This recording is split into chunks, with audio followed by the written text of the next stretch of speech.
Hello and welcome to my channel चिया 26। मेरे channel चिया 26 में आपका स्वागत है। और आज मॉर्निंग में मैं अपने स्कूल जाने के लिए तैयार हुई जब तभी कॉल आया कि मेरी ड्यूटी लगा दी गई है एएमए में और सड़क सुरक्षा जागरूकता दिवस मनाया जा रहा है, तो उसमें ड्यूटी लगी है। तो अगर मेरे पास कॉल नहीं आती तो मैं आज फिर स्कूल पहुंच चुकी होती और फिर वहाँ से वापस आ रही होती।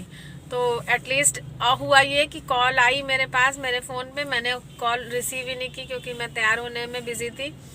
तो दूसरे फ़ोन पे आया घर में और उन्होंने बताया कि आपकी ड्यूटी लगी हुई है। तो इस तरह से जो है आज मैं आई हूँ यहाँ पे एएमए में ड्यूटी लगी है। और ये कोई परीक्षा की ड्यूटी नहीं है, कुछ आयोजन वगैरह है। अब वहाँ चलेंगे तो दिखाएंगे कि किस तरह का आयोजन है। तो चलते हैं, आपको दिखाते हैं। तो आ गए हैं बिफोर टाइम। तो अभी वहाँ गए तो वहाँ पे अभी जो है प्रोग्राम स्टार्ट नहीं हुआ है क्योंकि 10:30 बजे से, और एज़ यूज़ुअल मैं टाइम से पहुँचती हूँ तो मैं बिफोर टाइम यहाँ पे हूँ क्योंकि मुझे जाम का जो समय है वो लेके चलना होता है। तो यहाँ पे एक शॉप है मिठाई की। यहाँ पे जब मैं तैयारी कर रही थी तो मैं यहीं रूम लेके रहती थी और यहाँ कई बार मैंने समोसे वगैरह खाए हैं।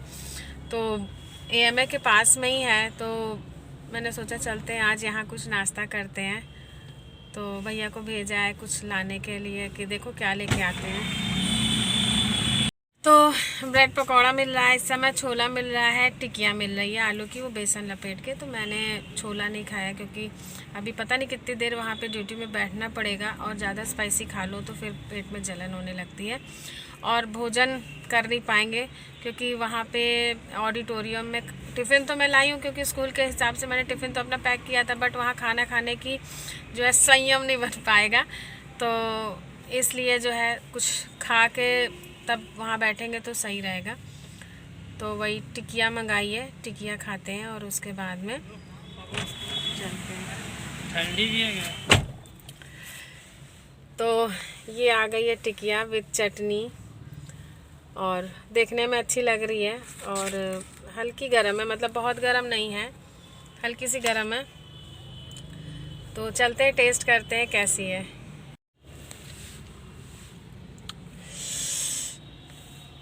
तो टिकिया जो है ये एक नंबर है, मतलब इसका जो बाहरी खोल है एकदम कुरकुरा है और आलू भी बहुत स्पाइसी नहीं है और प्याज मैं खाती नहीं हूँ तो इसलिए प्याज नहीं पड़ा है, तो ये अच्छा है। और मेरे स्कूल की तरफ भी मिलता है, उसका जो है उसमें कभी कभी प्याज डाल देते, कभी नहीं डालते, कभी डाल देते हैं।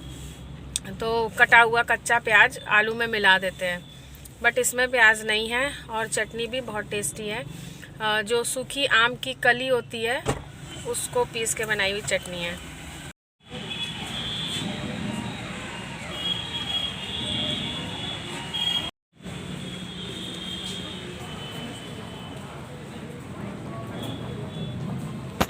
आइए पूनम जी, एक मिनट।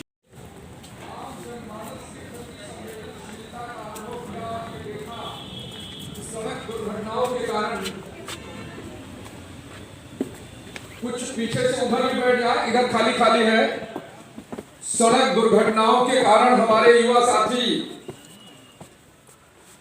असमय काल कवलित हो रहे हैं। फलतः माननीय मुख्यमंत्री जी ने तो अभी मैं लौट के आई हूँ अपनी ड्यूटी से। तो आज सड़क सुरक्षा और 5160 गीता जयंती थी और इस उपलक्ष्य में वहाँ पे जो कार्यक्रम रखा गया था वहाँ पे बहुत सारी अच्छी अच्छी बातें बताई गई और वहाँ पे जेएनयू के प्रोफेसर और वर्धा के प्रोफेसर और आरटीओ के जो सचिव हैं वो आए हुए थे और उन्होंने सबने बहुत अच्छी अच्छी बातें बताई। और मैंने मतलब सच बताऊं तो मुझे बाद में ख्याल आया कि मुझे लाइव रहना चाहिए था वहाँ पे, और लाइव रहने से वहाँ की जो भी चीज़ें हो रही थी लोगों को देखने को मिलती मेरे चैनल के माध्यम से।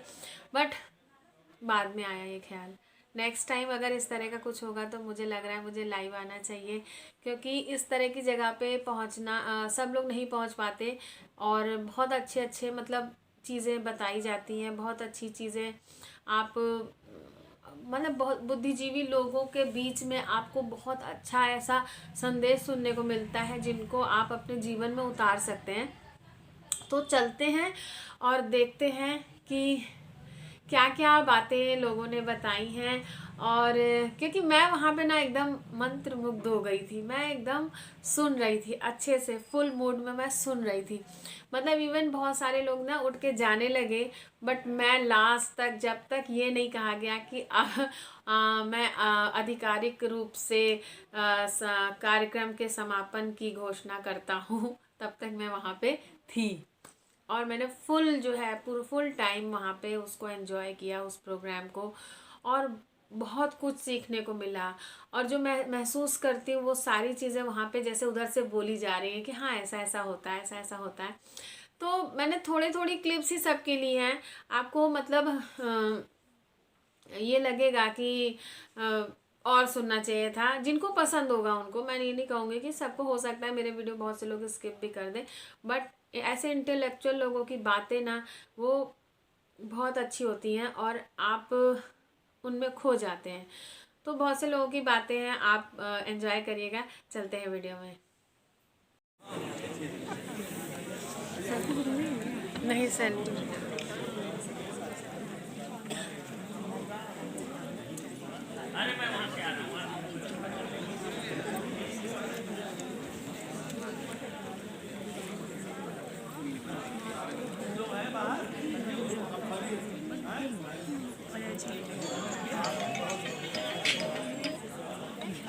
हाँ सर प्रणाम। हाँ हाँ सर पहुँच गया है सर। प्रतिष्ठा प्राप्त हो, व्यक्ति की गरिमा उसे कैसे प्राप्त हो, इसके प्रति उनका चिंतन सदैव समाज को एक दिशा प्रदान कर रहा है। चाहे राज्य के मुख्य निर्वाचन अधिकारी के रूप में रहे हो, चाहे विभिन्न विभागों में सचिव, प्रमुख सचिव का दायित्व, प्रमुख सचिव परिवहन, वरिष्ठ आईएएस अधिकारी, साथ में श्री रामकृष्ण गोस्वामी जी, श्री कपिलानंद चतुर्वेदी जी, प्रोफेसर प्रकाश नारायण जी, प्रोफेसर श्री हरिराम मिश्रा जी, सम्मानित जन मंच की ओर हमारे प्रमुख सचिव महोदय, आप सभी का अभिनंदन करते हुए, आप सभी का अभिवादन करते हुए जोरदार तालियों से सम्मानित मंच का अभिनंदन।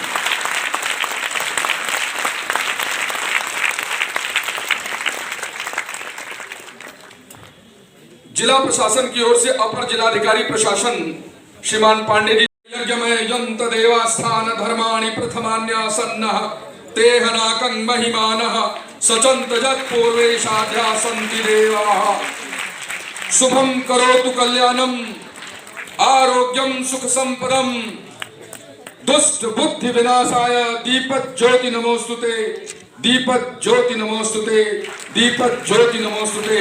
आत्म ज्योति ही प्रदीप्ताय, आत्म ज्योति ही प्रदीप्ताय ब्रह्म ज्योतिर्नमोस्तुते, ब्रह्म ज्योतिर्प्रदीप्ताय गुरुर ज्योतिर्नमोस्तुते, गुरुर ज्योतिर्नमोस्तुते। आइए दीप प्रज्वलन का यह अभिराम कार्यक्रम संपन्न हुआ।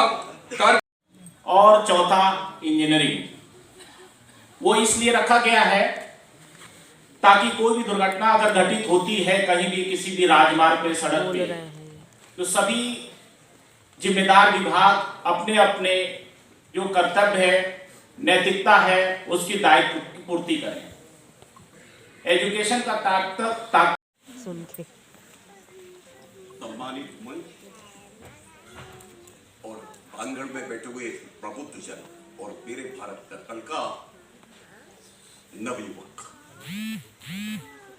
आज हम चलते हैं कुरुक्षेत्र के उस धर्म क्षेत्र में जहां आज से 5160 वर्ष पूर्व योगेश्वर भगवान कृष्ण ने अपने मुखार बिंद से उस भ्रमित अर्जुन को ये गीता जी का उपदेश दिया। लेकिन अजीब विडंबना है कि 5160 वर्ष निकल जाने के बाद भी वो एक अर्जुन भ्रमित था जिसने अपने विवेक रूपी गांडीव को पृथ्वी पर रख दिया। और आज 5160 वर्ष बाद भी हम मां बाप अपने मोह रूपी उस गांडीव के बस में हो गए और अपने बच्चों के जीवन से खिलवाड़ कर। कैसे बचेगा वो भगवान कृष्ण का दिया हुआ उपदेश कि हे अर्जुन, उठा गांडीव को और अपना कर्म कर। और कर्म क्या है? तेरा धर्म। नहीं आने वाला कल इतिहास तुझे वो सब कहेगा जो शायद तेरी कीर्ति कलंकित हो जाए। तो मेरे साथियों, मेरे आदरणीयों, मैं तो अपने आप को बहुत भाग्यशाली समझ रहा हूं कि आज के पावन पवित्र दिन पर आप जैसे प्रबुद्ध जनों के सामने मुझे कुछ कहने का अवसर दिया गया। में मौतें हो रही हैं, इसमें 65% मौतें 18 से 45 वर्ष के युवकों की हो रही हैं। कहते हैं युवा एक परिवार का भविष्य होता है, एक समाज का भविष्य होता है, एक प्रदेश और राष्ट्र का भविष्य होता है, एक विश्व का भविष्य होता है। तुम हम अपने भविष्य को क्यों नष्ट कर रहे हैं और उसके पीछे कारण क्या है?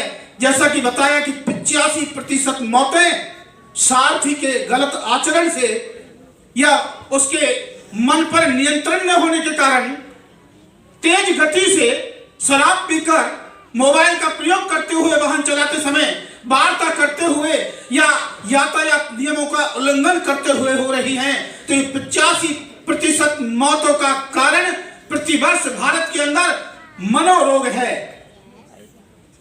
अनियंत्रित मन है। तो अनियंत्रित मन को नियंत्रित करने का जो विज्ञान है, जो टेक्नोलॉजी है, वो भगवत गीता है। आज प्रयागराज की धरती पर गीता जयंती पर मैं घोषणा करता हूं, गीता एक साइंस है,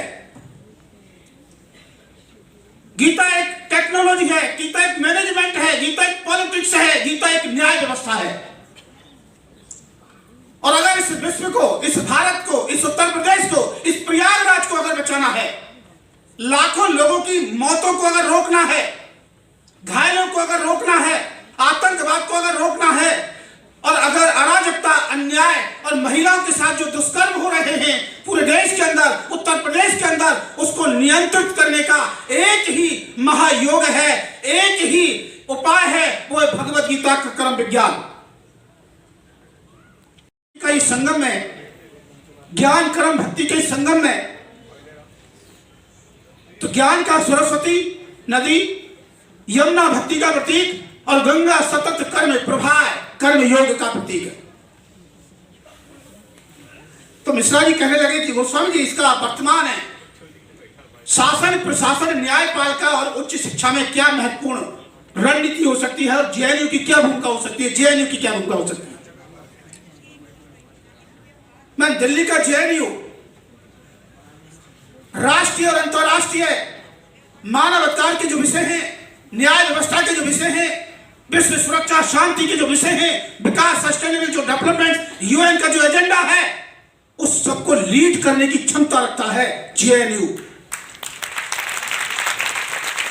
ऐहिक जरूरतें हों, इहलोक की जरूरतें हों या परलोक की जरूरतें, हमारे यहाँ केवल इहलोक का व्यवहार, जो व्यावहारिक व्यवहार है, केवल हमने उसी की बात नहीं की है, हमने परमार्थ की भी बात की है। क्योंकि हमारा जीवन केवल यहाँ नहीं है, हम जो चैतन्य हैं वह परमार्थ में भी हमारा कुछ उद्देश्य होता है, मोक्ष की प्राप्ति होती है। तो इस रूप में हमने पारमार्थिक ज्ञान की भी बात की है, पराविद्या और अपराविद्या के माध्यम से किया। तो कहा कि तद्विद्धि प्रणिपातेन, ज्ञान के प्रति प्रणिपात, गुरु के प्रति प्रणिपात, क्योंकि गुरु ज्ञान स्वरूप है। तद्विद्धि प्रणिपातेन परिप्रश्नेन, आप यहाँ बैठ करके मात्र श्रोता बन करके नहीं रह सकते हैं। और मैं अपनी क्लास में पहले जाता हूँ तो कहता हूँ कि प्रश्न पूछने की आपकी पूरी छूट है, किसी भी समय आप प्रश्न पूछ सकते हैं। तो गुरु का सबसे बड़ा कर्तव्य ये है कि वह पूछने वाला तैयार करे। पूछने वाला कैसे तैयार होगा? जब उसमें ज्ञान की के प्रति रुचि जगेगी। तो ये तो हो गया शिष्य का। फिर उन्होंने कहा गुरु का, कहा कि गुरु वो हो सकता है जो ज्ञानी होगा, जो जानकार होगा, जो वास्तव में आचरणशील होगा और जो उपदेक्षन्ति ते ज्ञानम, ज्ञान तत्व को जानने वाला होगा, ज्ञानिनस तत्वदर्शिनः। किंतु इसमें एक समस्या आती है। इस ज्ञान के देने लेने में एक समस्या क्या है? जो शिक्षार्थी है, अध्यापक तो थोड़ा सतर्क रहता है, आचार्य सतर्क रहता है, क्योंकि उसको मुंह से बोलना है, क्या बोल रहा है वो। एक भी जागरूक छात्र है तो पकड़ लेगा, तुम तो गलत बोल रहे हो, तो वो जागरूक रहता है। किंतु जो सामने सुनने वाला है उसका मन कहीं घर में लगा है, कहीं हमने ताला बंद किया है कि नहीं, हमारी कार कहाँ खड़ी है, जो भी सुनने वालों को थोड़ी सी छूट रहती है, राहत रहती है, क्योंकि हम बैठे हुए हैं। तो ये भगवान श्री कृष्ण कहते हैं ये ठीक नहीं है। उन्होंने कहा कि मन का निग्रह कर लो, और इंद्रियों का निग्रह तो आप कर लेंगे कि आज हमें देखना है तो हम आपकी तरफ ही देखते रहेंगे, ये संभव है, ये आप कर सकते हो। कह रहे ये मिथ्याचार है, ये ठीक नहीं है। आपको मन का निग्रह करना है, और अगर आपने मन का निग्रह कर लिया, उसके बाद आपके सारे जो तंत्र हैं, सारा जो सिस्टम है, वो आपका निगृहित है, अर्थात आपके वश में है। सभी सम्मानित महानुभाव, आज हमारे गोस्वामी जी के प्रयास से बहुत सारे विद्वान, समर्थवान और बहुत इस भगवत गीता और हमारे भारत को महान बनाने के लिए बड़ी गहराई से कमिटेड है, बड़ी डेडिकेशन के साथ, पूरी डिटर्मिनेशन के साथ लोग, ये सारे जितने लोग यहाँ पर मंच पर उपस्थित है, यहाँ पे मंच के यहाँ पर प्रतिभागी के रूप में भी जो लोग आए हैं, और बहुत सारे टीचर्स और यहाँ पर स्टूडेंट्स यहाँ पर है। आज इस पवित्र दिवस है गीता जयंती। भारत देश ऋषि मुनियों का देश है। इस पूरी सृष्टि और ब्रह्मांड की इसकी समग्र व्याख्या, इसकी पूरी समग्र व्यवस्था हमारे ऋषि मुनियों ने समझाया। किसी और देश में इतनी गहराई से इस पूरी ब्रह्मांड की रचना की को सटीक सही किसी और वाङ्मय में समझाया गया है, हमें नहीं पता है। मुझे लगता भी नहीं है कि और किसी और देश में इतना बड़ा रिसर्च हुआ है। एक तो भौतिक एम्पिरिकल विज्ञान है, एक दूसरा ईश्वरी विज्ञान है, सबका आधार है, सबका, सारी सृष्टि का आधार है। इस सृष्टि की रचना क्यों हुई है, कैसे हुई है, सृष्टि कैसे प्रकट हुई है, यहाँ पे जीवों की रक्षा के लिए इसकी जो परम उत्कर्ष प्राप्त करने के लिए क्या मार्ग है, उन सब के बारे में बहुत गहराई से, बहुत वैज्ञानिक ढंग से यहाँ पर समझाया गया। बड़े बड़े बीमारियों का शिकार होगा, क्योंकि ये बच्चों को कोई बताने वाला नहीं है। लोग माँ बाप को पता भी नहीं है, माँ बाप बताते भी नहीं होंगे, टीचर्स भी नहीं बोल रहे। यदि हम लोग अपने बच्चों को बचाना है, फंडामेंटल है। अभी हम लोग बात कर रहे थे भाई अन्नम ब्रह्म, ये फंडामेंटल जो है आदमी की, आपकी जीवन का आधार, फंडामेंटल कौन सा भोजन करना चाहिए, क्या भोजन करना चाहिए, कितना भोजन करना चाहिए, कैसे भोजन करना चाहिए, ये फंडामेंटल तो सिखाना ही पड़ेगा बच्चों को।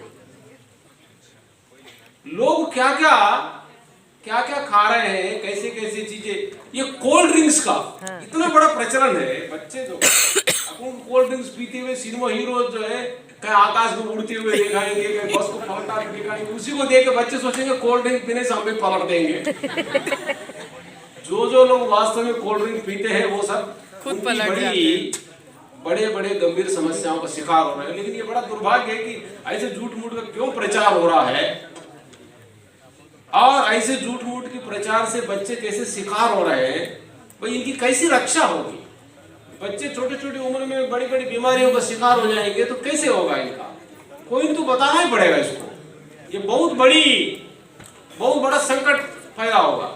एक और अभी जो बोला ना कि मन की सचंचलता, वो सब जो बातें हो रहे हैं, जब शरीर नहीं रहेगा, स्वस्थ नहीं है, लोग आप लोग बहुत बार पढ़े होंगे ना कि healthy mind in healthy body, शरीर ही बहुत सारे विचित्र बीमारियों का शिकार हो गया, तो फिर मन कहाँ स्वस्थ रहेगा, मन कहाँ स्थिर रहेगा, मन कहाँ कॉन्सेंट्रेटेड कहाँ होगा। ये फंडामेंटल संवाद होना चाहिए। एक और पालन करेंगे तथा सुरक्षित यात्रा हेतु सदैव हम यातायात संबंधी समस्त नियमों का पालन करेंगे। हम बिना 18 वर्ष की आयु पूर्ण किए तथा बिना ड्राइविंग लाइसेंस प्राप्त किए वाहन का संचालन नहीं करेंगे। हम बिना हेलमेट के मोटरसाइकिल स्कूटर नहीं चलाएंगे। हम 4 पहिया वाहन चलाते समय सीट बेल्ट का अनिवार्य रूप प्रयोग करेंगे। हम पायदान या दरवाजों पर लटक कर यात्रा नहीं करेंगे। हम कभी भी नशे की स्थिति में वाहन का संचालन नहीं करेंगे। हम वाहन चलाते समय मोबाइल फोन का प्रयोग नहीं करेंगे। हम वाहन चलाते समय स्टंट नहीं करेंगे। हम अत्यधिक तेज गति में वाहन नहीं चलाएंगे। हम दोपहिया वाहन पर ट्रिपलिंग नहीं करेंगे। हम वाहन चलाते समय सेल्फी नहीं लेंगे। हम लोगों को यातायात नियमों के पालन हेतु प्रेरित करेंगे। हम वाहन चलाते समय पैदल एवं साइकिल यात्रियों को सम्मान प्रदान करेंगे। हम सड़क दुर्घटना में घायल व्यक्तियों की मदद हेतु सदैव तत्पर रहेंगे।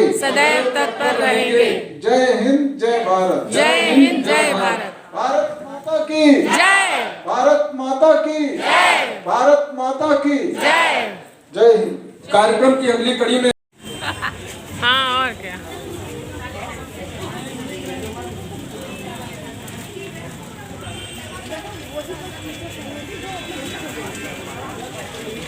हम लोग